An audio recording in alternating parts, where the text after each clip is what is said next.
Hello, everybody. Good afternoon, and welcome to our second long COVID conversation. I'm very glad to see you all here, and especially glad to see Paula Muhr, who will be our speaker today. The format for today is as follows. First, Paula will present her research, and afterwards, there is time for questions and discussion. And yeah, if you have other questions in between, you can always ask them in the chat or raise your hand. So I would now like to introduce our speaker for today, Paula Muhr. She is currently an affiliated postdoctoral researcher at the Institute for Implementation Research in Healthcare at the University of Zurich, and a visiting research fellow at the Department of Social Studies of Science and Technology, Technical University Berlin. Before this, she was a postdoctoral researcher at the Karlsruhe Institute of Technology, and she received her PhD in visual history from the Humboldt University Berlin in 2021. Her interdisciplinary research is at the intersection of visual studies, image theory, media studies, science and technology studies, medical humanities, and history and philosophy of science. She examines knowledge-producing functions of new imaging and visualization technologies in natural sciences, ranging from neuroscience over medicine to astrophysics. So Paula, you can now share your screen and start your presentation.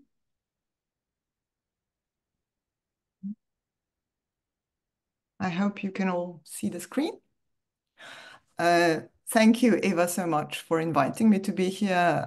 I really enjoyed the previous talk by Vivian, and I'm really hoping that my perspective will also contribute something to our discussions. My focus is not so much directly on long COVID, but much more on what used to be called as hysteria. And basically what I want to talk to you about is how this idea about hysteria and historical implications of hysteria are currently being reflected in chronic multisystem diseases. And I'll just make a very sort of short introduction what I mean by chronic multisystem diseases and what the problems that these diseases face in order then to switch to historical analysis of hysteria and what I argue is basically the source of this marginalization of current marginalization of chronic multisystem diseases that arises from this historical notions of hysteria. And with chronic multisystem disease, I sort of mean to a host of very heterogeneous diseases, which include myalgic encephalomyelitis or chronic fatigue syndrome, Lyme disease, fibromyalgia, somatic symptom disorder, functional neurological disorder, and of course, long COVID. What all these multisystem diseases, despite their differences, have in common is that they have an involvement of multiple systems of organs. So it's not a single system of organs, but basically the whole body that's being affected. And I won't go, sorry, I won't go into specific symptoms of the individual diseases, but what sort of characterizes them jointly is that they all have very heterogeneous symptoms, very unstable, fluctuating symptoms whose intensity flares up and then wanes. And they also have very unspecific symptoms that result in very fuzzy boundaries and what my colleagues and I have recently sort of tried to conceptualize as diagnostic leakage. So it's quite unclear if these symptoms, if patients with these symptoms appear in clinical practices, which diagnosis they're going to get from these different multisystem diseases. Chronicity is one sort of very prominent aspect because symptoms persist for months, years, or sometimes for the entire lifetime. And what is sort of really pivotal in these diseases is that they lack an etiological explanation. So the causes typically remain very fraught and very sort of debated and unclear.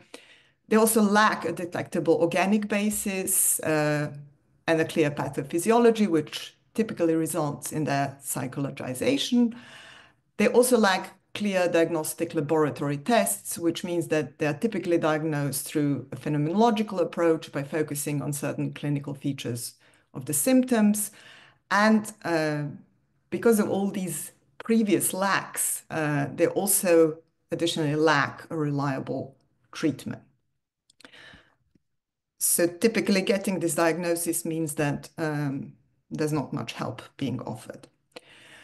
Now, why I'm interested in these multisystem diseases as a sort of joint umbrella term is because there has been a lot of research into their marginalization. First of all these disorders are distinctly gender disorders that have a very, very clear epidemiological prevalence of female patients. And interestingly, this is an aspect that is really not explicitly researched. Why this prevalence is there is not clear and remains unexplained. And one potential reason is also diagnostic bias that remains implicit. Another sort of cardinal aspect of marginalization of all these disorders is that they are perceived as not real diseases. And there are quite a few alternative designations that are all pejorative. They're described as psychosomatic, as all in your head, as non-organic, as psychogenic, as sociogenic disturbances. And there is a really rich literature on each of these specific disorders that I previously listed, how they sort of are designated through these labels. Moreover, all these labels, so is it FND or CFS or whichever, have had a very sort of unstable history. They have changed a lot. There are usually sort of always debates about alternative labeling, alternative names, and also the diagnostic criteria, this phenomenological diagnosis that I mentioned, is something that is always revised, questioned, and doubted.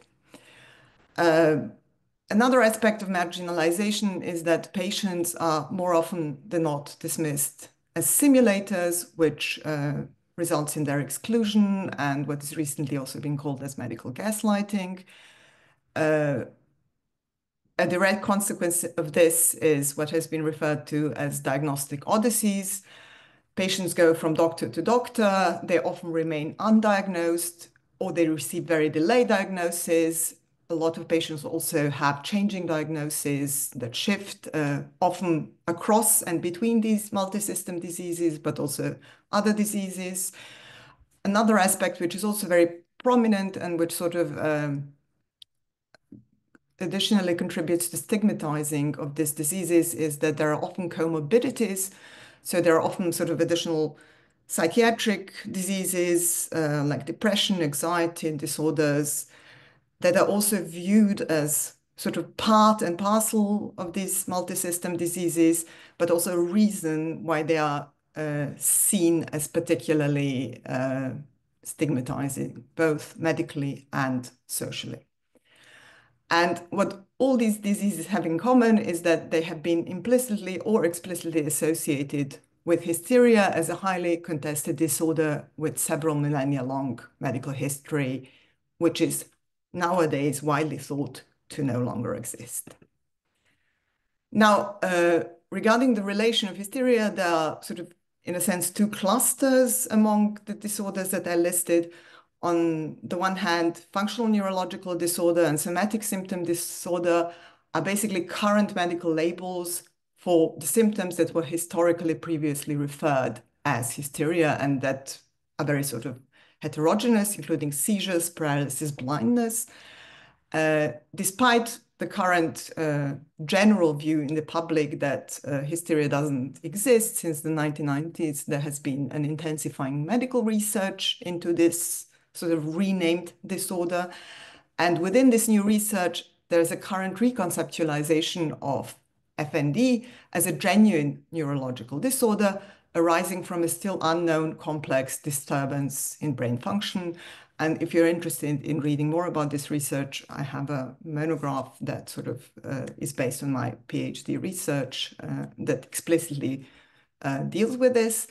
However, there's also increasing research in medical context that in clinics, despite this new research that reconceptualizes FND/hysteria into a genuine disorder, there's still this impression of hysteria and FND not being real. So the clinical context is still haunted by this enduring historical stereotypes of hysteria as a quintessentially female pseudo-illness that lacks any physiological basis.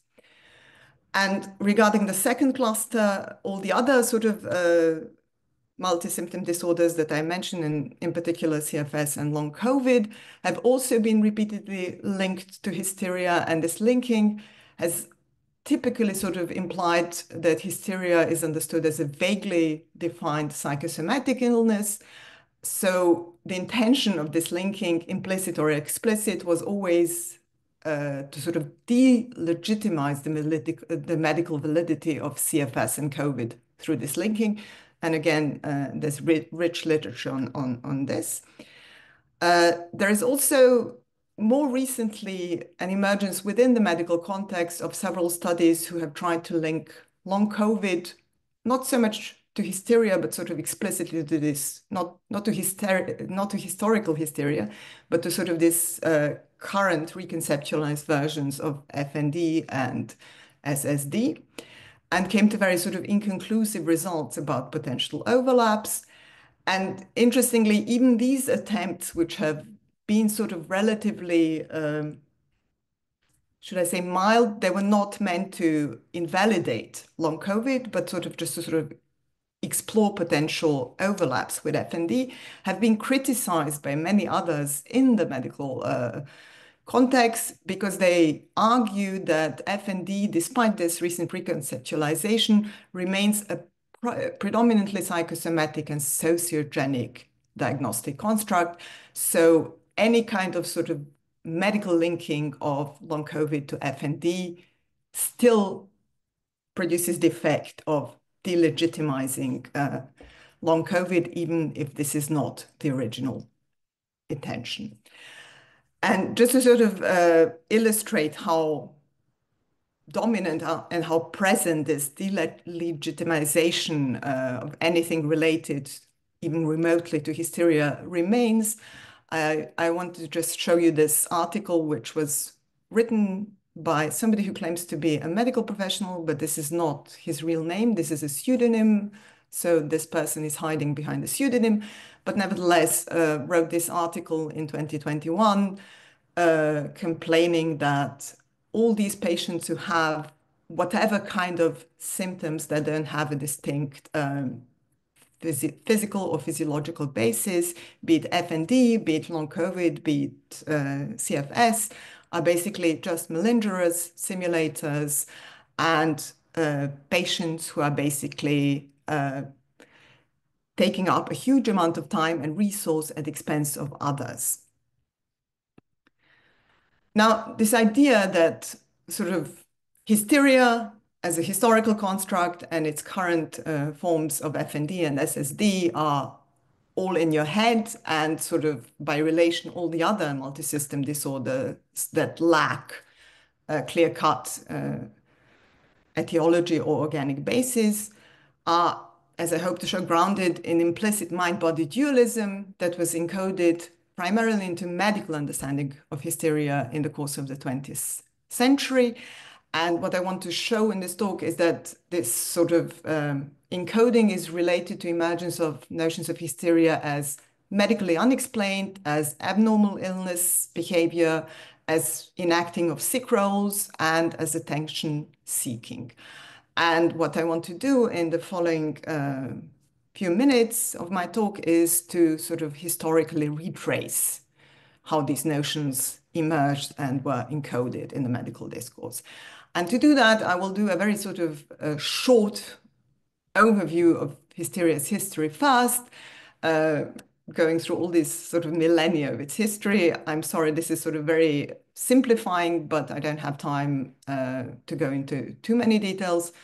Just to sort of emphasize that hysteria has been known since antiquity, so several millennia, and it has always been throughout all the historical medical documents characterized by hugely heterogeneous symptoms and mostly bodily symptoms that range from different motor disturbances, from seizures, tremors, paralysis, to different sensory disturbances such as pain, blindness, or sort of loss of hearing. There has never been any undisputed cause, but throughout its very long history, there have been very many different hypothesized etiologies, starting from the initial sort of assumption about the wandering wound over vapors, nerves, emotions, also sort of witchcraft. It was initially due to this implication of wandering womb coded as a female disease, but ever since the 17th century, there have also been medical experts claiming that it also affects men. Despite this increasing association with male patients, this association with aberrant femininity as a sort of basic framework has persisted throughout and continues to the present day, as today, as I said, female patients abound and why remains unclear. By the mid-19th century, hysteria became encoded as a sort of wastebasket diagnosis and was viewed as a problematic diagnosis and a disorder that maybe does not exist. But in the late 19th century, there was a sort of reemergence of intense medical interest and the development of neurological and psychological theories of hysteria and its causal relation to trauma. Why is trauma interesting? Because it suddenly sort of defined a particular etiology that persists in different ways until the present day. Jean-Martin Charcot was one of the first neurologists who sort of implied this traumatic origin of hysteria, but in his definition, trauma was still defined as a physical injury that in patients with hereditary weakness of system led to the development of symptoms. So in his interpretation, hysteria was a purely neurological disorder related to some unknown functional disturbance of the brain, and his focus was strictly on physiology. His two pupils then sort of further developed this idea of trauma, but switched it to the psychological interpretation. Pierre Janet combined psychological and physical traumatic events as potential causes of hysteria and argued that physical symptoms have a very strong psychological component, but he didn't deny the fact that hysteria could nevertheless be something that has a physiological basis. However, it was Sigmund Freud who finally completely introduced this chasm between physiology and psychology in the context of hysteria. He argued that emotionally charged memories of subjectively psychologically traumatic events are somehow converted into physical symptoms that then become symbols of these repressed memories. And he explicitly argued that hysteria has no physiological basis. Now, within the 20th century, Freud's psychogenic theories became entirely dominant, especially in the first half of the century, which meant that hysteria became to be encoded as a purely mental disorder. And since the 1950s, with the introduction of diagnostic manuals, it underwent very complex relabeling and fragmentation, which finally led to this apparent disappearance that I also mentioned, that is sort of widespread idea that hysteria doesn't exist anymore. One of the sort of major renaming was into conversion disorder, which also sort of directly reflects Freud's theories about conversion of psychological effects into somatic symptoms. And symptoms were then seen as direct expressions of psychological conflicts and needs, which meant that diagnosis became purely based on precipitating psychological causes. So the actual characteristics of physical symptoms were no longer important, but what became important is what psychological causes lay behind them. This, however, changed then in the course of the late 20th century when Freud suddenly became unpopular in the late 1980s, and when what I also sort of discussed in my monograph, when a broader rebiologization of psychiatry took place. And within this new context of hugely rebiologized psychiatry, what actually happened with DSM, within DSM and ICD, is that the focus shifted once again on the need to diagnostically pay attention to physiological symptoms. And what happened in the course of this sort of rebiologization of hysteria is that the symptoms, as defined previously, became medically unexplained. So since the 1960s, there was an increased criticism of hysteria of real disease and fear of misdiagnosis. And sort of because Freud fell out of favor more broadly, what also meant for hysteria is that his idea of psychological conversion became contested and no longer accepted within the diagnostic manuals and within the sort of clinical context. So what happened in DSM is that it started to define hysteria in relation to physical symptoms, suggesting physical disorder, but with no demonstrable organic findings or known physiological mechanisms. So explicitly, DSM, as the sort of diagnostic manual, defined hysteria and conversion disorder and all its sort of manifestations as symptoms that are medically unexplainable. And the diagnosis of this disorder suddenly became a differential diagnosis that was not based on defining psychological causes, but on exclusion of all other organic diseases, on negative findings that implied an absence of disease, which in the clinical context was extremely problematic because there was no sort of defined pipeline of how to do it, which exactly diagnostic tests to apply, when to stop testing, when to sort of say that it's not something else, but that it is hysteria. Another aspect which became dominant is fear of simulation. And DSM started to really explicitly warn physicians to avoid undue reliance on patients' subjective complaints. So again, sort of this shift away from psychology on the surface.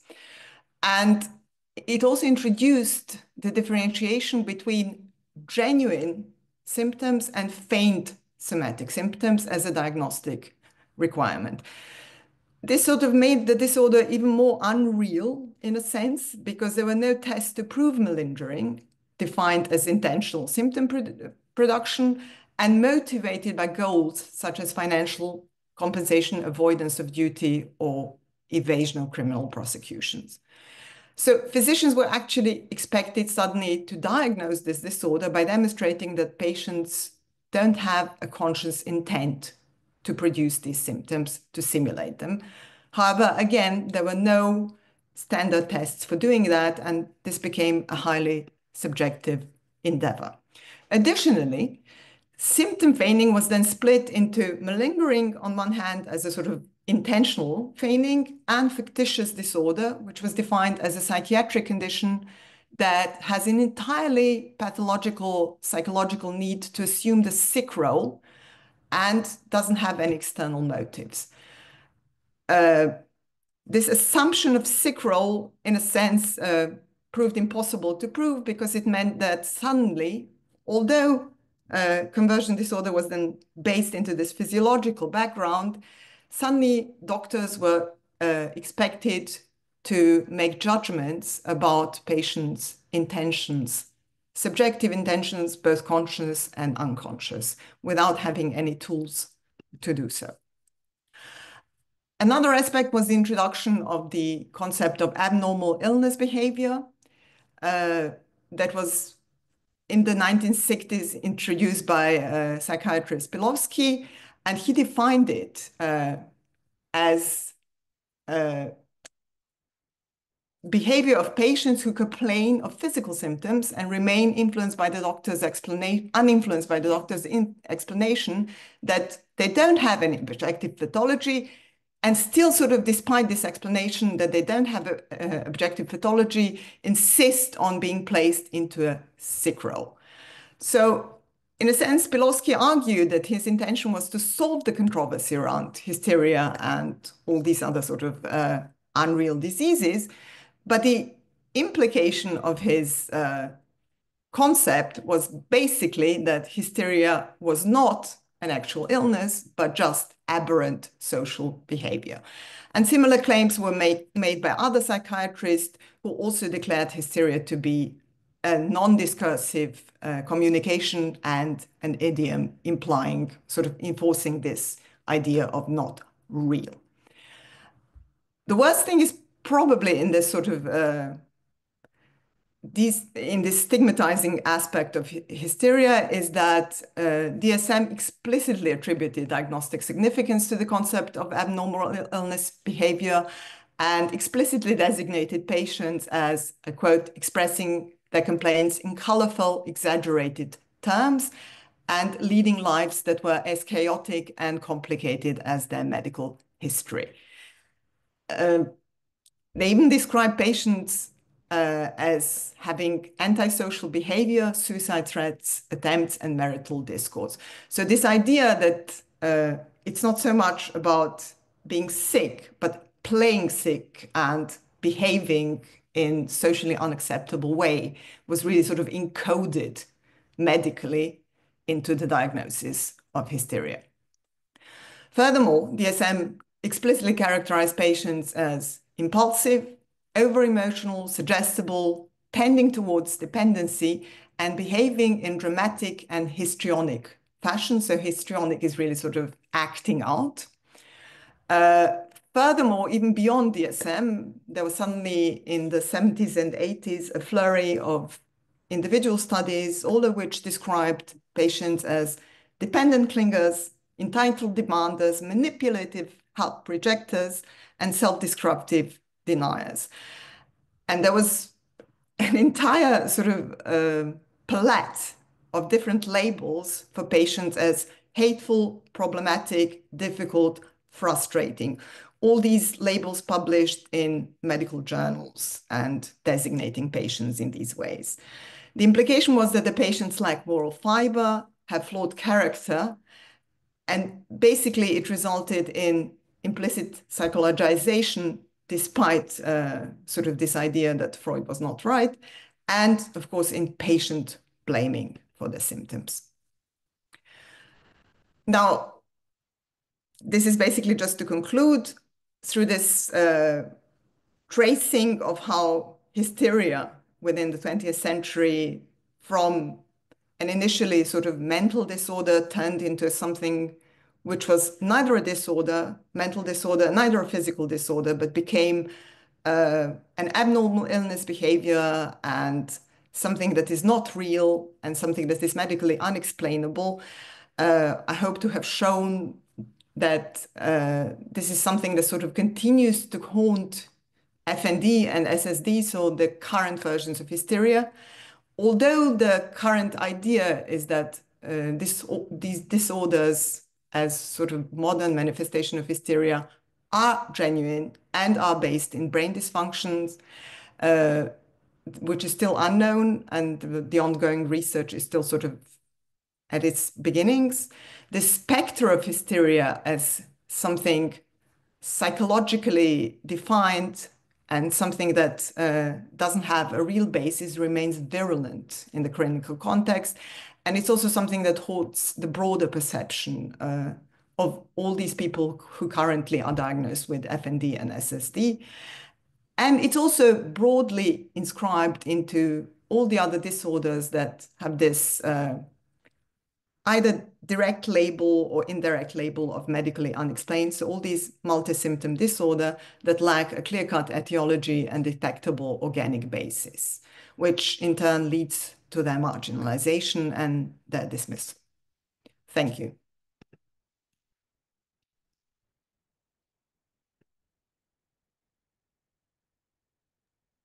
Thanks a lot, Paula, for your really interesting talk. Are there questions in the audience? You can either raise your hand and turn on your camera or ask your question in the chat. Vivienne? Yeah, hi. Thank you, Paula, for a really, really interesting talk. I really enjoyed it, and I thought it was really great how you gave that overview. I was just wondering, because at one point you talk about how this, historically progressed. And then I saw you referring often to the DSM-4, and I was just wondering, have there been any significant changes in the recent, the DSM-5? I mean, probably not, but I just thought I'd ask. Yes, there were, and thank you for that question. Well, basically, one of the main changes is that that there was DSM-5, but it was published in 2013, and there's now a sort of this revised version, which was, I think, published 2 years ago or something like that. Sorry, I forgot. In any case, what happened is that there was the introduction of this new term, so functional neurological disorder, which was not present before DSM-5. And in 2013, it was like a bracketed title. So it was conversion disorder and then in brackets, functional neurological disorder. And in this recent revised edition, there was now a switch. Sort of now in this new version, it's called, or updated version of DSM-5. Now the official name is functional neurological disorder and conversion disorder is in brackets. So it's really sort of this neurologization is prominent. And another sort of hugely important thing that happened is that DSM-4 was strictly a diagnosis of exclusion. So it was really sort of insisting what you have to exclude. And it was a very strong emphasis on especially exclusion of all these sort of malingering and conscious, not conscious, all these feignings. This was completely taken out of DSM-5. So there's no need to sort of relate FND to any kind of feigning anymore diagnostically. This is sort of not a diagnostic criteria anymore. And the biggest change is basically that now the official criteria are what they call a diagnosis of inclusion. So there are certain sort of physical features of the symptoms that are being analyzed by neurologists, and based on these physical symptoms, the diagnosis is made. And psychological criteria are absolutely no longer part of diagnosis. Thank you. I also have a question, or rather a sort of comment and a question.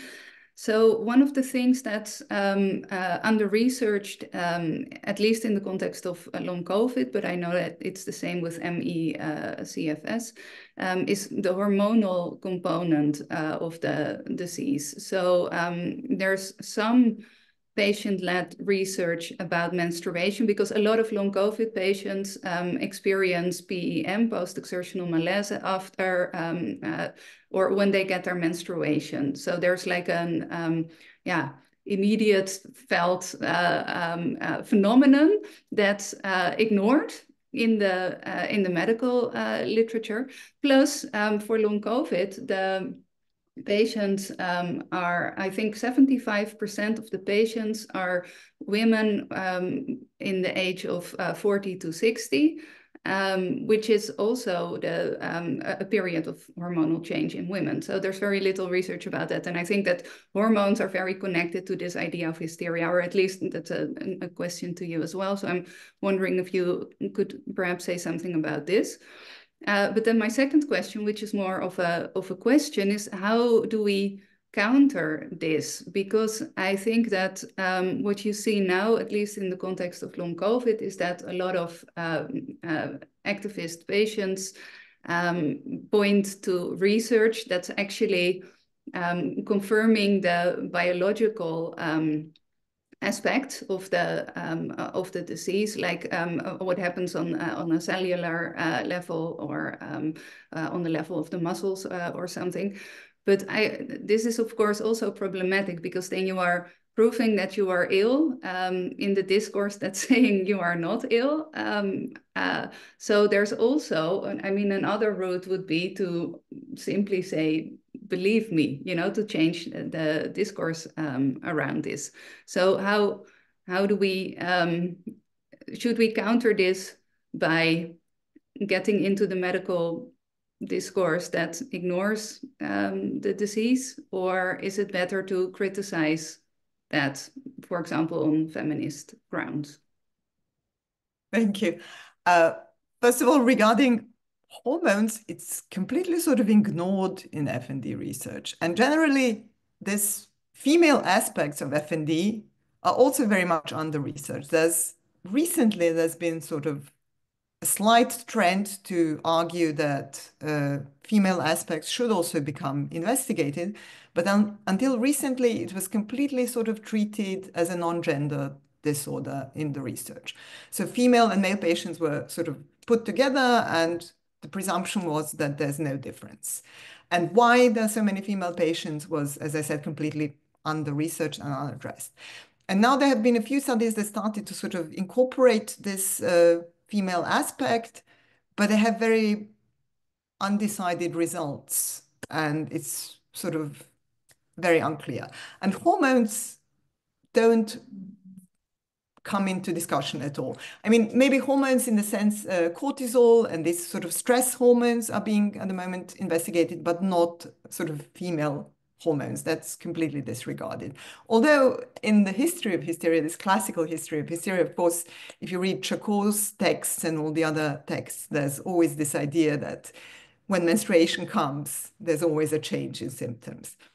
But in current discourse, I haven't come across any mention of it at all, which is also sort of indicative that they probably have a problem of addressing the past history of hysteria, and that through this sort of ignoring of this feminine aspects, they try to sort of legitimize the new research, which again is a problem, as you say.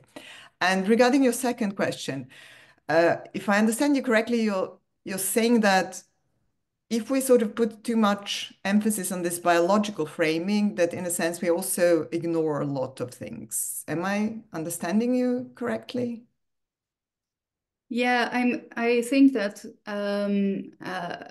you should take someone who is suffering from an unexplained disease seriously, and the person shouldn't have to prove they are ill by showing studies. Do you know what I mean?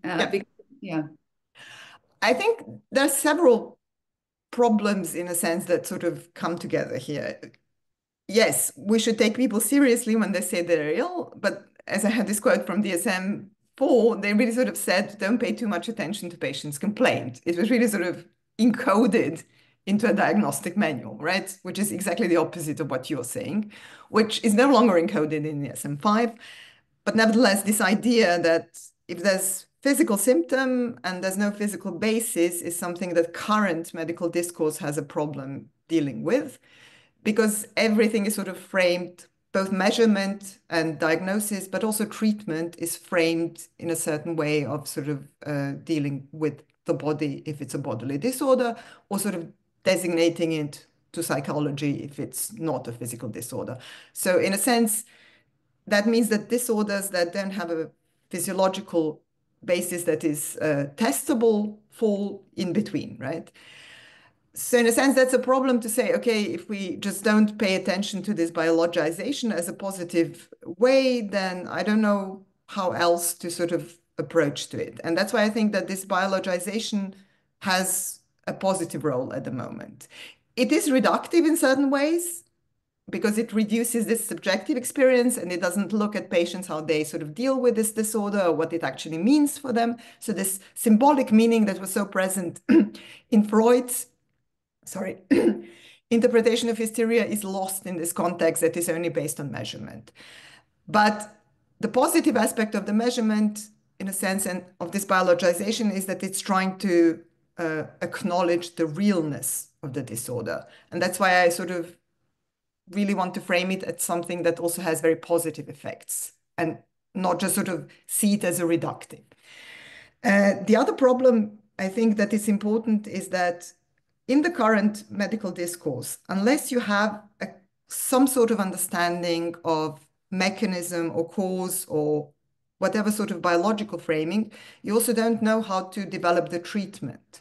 So even if you sort of acknowledge that the patient has a problem, unless you have some sort of medical biological framing, you don't know how to help the patient. Mm-hmm. So in a sense, that's also a problem. And that's why this research, in a sense, is important. And there's also a lot of literature that if you just sort of say to patients, okay, we acknowledge you and we don't know what you have, so you can have psychotherapy, that patients themselves are also not satisfied because they don't feel taken seriously. And in a lot of cases, psychotherapy doesn't help in itself. Mm-hmm. So I think it's a very sort of complex thing where you have a lot of different aspects that come together, and just saying sort of either you have to purely sort of develop biological treatments or you have to dismiss them as reductive. None of these options work for me. Thanks. Yeah, I think I agree with you on that. We have no questions in the chat so far. How are the humans? There are no. Are there any? Is there anybody else who wants to ask a question? Kristen Kane raised her hand. Kristen, please ask your question.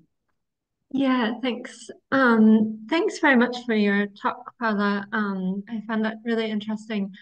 I have a sort of half-baked question. I'm trying to think about just talking from your talk. One of the things that came into my mind is burnout is something that I think, I'm not entirely sure, but I think is sort of agreed that it has more of a psychological source than a biological source.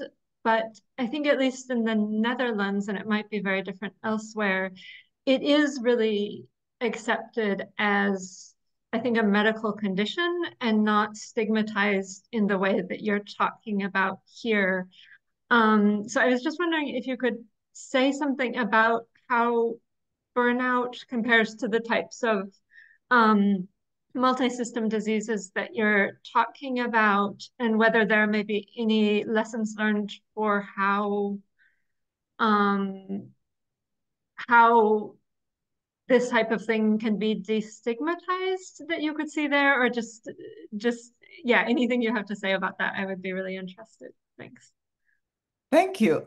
I have to be honest that I haven't sort of looked very much into burnout because it's also not sort of codified in this kind of ways that I'm looking into, sort of this idea that it has to be a codified disorder related to some kind of a idea of absence or presence of a biological basis.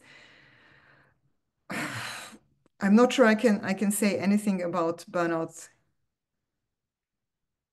I mean, the idea is also that there's also this leakage, not just between this multi-symptom disorders that I listed, but there's also a kind of leakage to what used to be called mental disorders, right? So anxiety disorder that I mentioned, then sort of depression, all sorts of other psychological problems that might have or might not have a biological basis.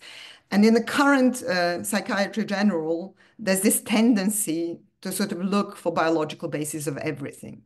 So in a sense, whether it's burnout, as you mentioned, or depression or anxiety, there's always this idea that it has to have a physiology, even if it's a psychological sort of aspect like emotion of fear or anxiety. It is something that produces bodily effects and translates sort of into bodily effects. So that's why the focus is not so much then on, okay, how do I feel personally, but what does it do to my body as a sort of psychological event, in a sense. if that's really destigmatizing, I'm not sure, because it's also sort of, like Eva said, it has also this reductive component, because it means that you have to frame everything physiologically in order to work. But I think the problem is also that we have this different levels. We have sort of medical approach, and then we have these broader socio-cultural contexts within which the medical codification takes place. And these two aspects are, in a sense, two separate discourses, but they keep having a feedback and influence each other. So what happens in the medicine is always influenced by this broader socio-cultural context and how we perceive and stigmatize and treat and view diseases. But it also has this sort of feedback loop that then all this codification then also influence how we sort of deal as a society with diseases. Do we see them as real, or do we not see them as real? And I think that's a bit of a problem, that it always sort of gets pushed under the carpet, in a sense, especially in the medical discourse. So if you read the medical literature, and I try to sort of show it through quotes, a lot of these ideas, like this abnormal illness behavior and this idea that patients are sort of bad patients, are not necessarily very medically defined, but they're more sort of reflections of sort of broader cultural sentiments in a way. And then they sort of get codified into medicine without really sort of being reflected upon. And I even tend to see that in more recent studies into FND, where they are now sort of paying more attention to how these psychological effects like stress and trauma sort of relate to FND. So I said there was this sort of move towards a sort of very biological and neurological framing, but because this framing is now sort of in place more or less, now they're sort of opening it up more to this psychological aspect. So why do FND symptoms become worse when people are stressed? And what you then see is that they try then to sort of implement these psychological elements, and then these psychological elements remain very undefined, and they're like, again, ideas like cultural illness belief, which suddenly sort of have a neurological impact and are supposed to change the symptom. But then nobody defines what it actually means to have a cultural illness belief. So it's like a black box suddenly that gets implemented into this medical framework from this broader cultural sort of toolbox, and it's not really reflected. So I think that's a bit of a problem, that in all these diseases, there's this implied idea that in the medical discourse, there's this operation with sort of objective terms, but these objective terms are really sort of very fuzzy, culturally influenced. They have a long baggage, they have multiple meanings. And even within the clinical context, people who come from different specialties don't always mean the same thing when they say brain dysfunction or depression or whatever. So if you talk to a neurologist or psychologist or psychiatrist, they could mean different things. So I think there are a lot of these fuzzy elements that sort of get encoded, and that's where we then have this stigmatizing effect that a lot of things are misunderstood and unclear and tend then to become less real. Thank you. There's a comment in the chat by Varnais1 who writes, I don't have questions, but want to confirm my personal experience of the stigma that if medical research doesn't confirm your illness, you will have menopause. And when this is not the case, it must be psychological stress. And Vivienne also wrote two comments in the chat. Vivienne, are your comments answered by Paula's answer, or do you want to hop in and say something? No, I think they're answered. It was just an initial response to what someone else was saying. So okay, thank you.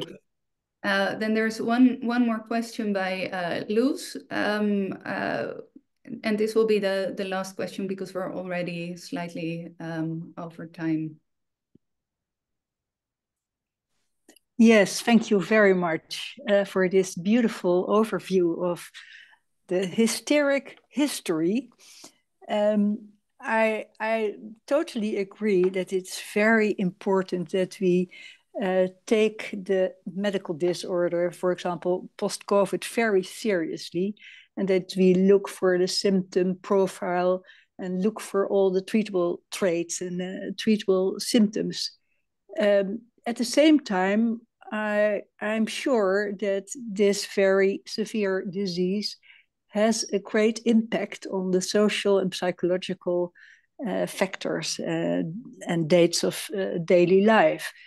So I think that what we should do is try to take a look multidisciplinary and try to communicate better and try to find a new model of looking at this very important disease. I'm very curious about what you think about this sort of model.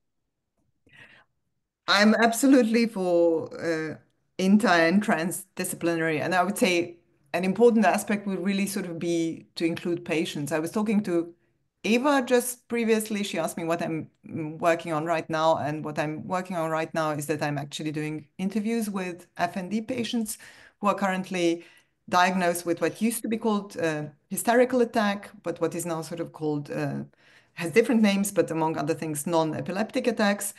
And I sort of talk to them how they relate to the fact that they get this diagnosis and how does the diagnosis affect them. And a lot of times they also see videos of themselves having these attacks when the diagnosis is being told. So I think that so far, a lot of times these disorders are only sort of encoded from the medical point of view. And like I said, I find this biologization not necessarily something dismissive. I find it very good in the sense that it sort of provides this realness of the disorder. But it's also important to take into account the patient perspective, how patients feel and how patients react, Exactly. and how patients live with the symptoms on a daily basis. And as you say, that's also another aspect. Like there's this idea of psychological causes, which are either directly or indirectly implied in all these disorders. But there's also a second effect that once you have these symptoms, especially because they're chronic and because they're so debilitating, they also in themselves produce additional psychological effects. Exactly. That's what I mean. Yes. There are really sort of several layers, but also these psychological effects that are produced as an effect of illness. I think for that, you really sort of also need to talk to patients and sort of have their view included and not just sort of have this idea of presuming what their psychological problems are. And I think that's also a big problem with all these quotes that I brought from DSM-4, that there are a lot of implicit assumptions about psychologizing the patients, but not really sort of asking the patients about their psychological experience. So I absolutely agree with you that we need this sort of very complex approach where different aspects are taken into consideration and not just biologizing, not just psychologizing. And that's why I also sort of criticize this mind-body dualism. It's not just mind or just body and saying it's one or the other. It's the whole. Exactly. And it's not just, it's how they interact. So we have to look at these feedbacks and interactions. Yes, I totally agree. Thank you so much. Thank you. Thank you. Vivienne, do you want to jump in? Yeah, sorry, I just want to kind of jump in here and actually argue for the importance of philosophy here. I mean, after all, it's also a philosophy session, and particularly phenomenology in terms of talking to patients, because what I see is currently anyway is often the problem is that when people say, oh, we want a holistic approach, then they automatically start to fall back on the BPS model, so the biopsychosocial model, which in fact has this problematic dualism, at its core. And I also think that what is essential here is, and this goes entirely in line with what you were saying already, Paula, so it's not like in that sense, like a critique in any kind of way. But I think that also there is a danger then once people start to move back into this psychologization, into this BPS model, because we want a holistic approach that supposedly also bypasses the mind-body boundaries, they in fact end up reproducing the mind-body dualism without themselves even realizing that they're doing it under a holistic banner. And so what I would say, what we need is critiques like yours and critiques more firmly on the BPS model, also on its philosophical inconsistency and incoherency as done by O'Leary, and then say, okay, emphasize how important the biological, as you already did, the biological elements are for recognition. This is real, whilst also saying that we need the phenomenological research in terms of the existential fragilities and vulnerabilities and those questions that it raises for patients, and that we should take it seriously on an existential level. Hopefully thereby trying to bypass the BPS model entirely, because it's bull crap. Sorry for that non-academic word, but I completely agree with you with BPS. I really sort of am allergic when I see references to it, because I know I already sort of know that it's like implicitly importing all this body-mind dualism then through sort of small. And that's exactly why I want to form a new model, and I like to communicate with Vivian, with you, with all of you together, to find a real good model instead of the BPS model and the dualism of the mind-body. So we really have to sit together and to make a new model and to give respect to all the different aspects of this complete devastating disease, as I may say it like this. Thank you. I think that that is something that we can also use our Google document for, so that people can, maybe you can leave contact details in there, and or I can connect you later after the session through email. Great. Thanks very much. Paula, do you have any last things that you want to say? We have 1 minute in case there's something you want to add to what you already said. Thank you all for the wonderful comments and questions. I really enjoyed discussing all these. Thank you so much. Yes. Thank you Great. so much for a wonderful talk and engaging with us and telling us more about hysteria and all related topics. And thanks very much to everybody who was here today in the audience. It was a great session, I think, and we will upload it to YouTube later so people can watch it and perhaps respond there as well. Our next conversation will take place on November the 5th and at the same time, and I will be presenting a paper which I didn't write yet, so but I will before then, about long COVID, animals and nature, and perhaps Christopher Sebastian will also be joining our conversation. Thanks to all of you, and hopefully see you next time. Thank you so much. Thank you. Yes.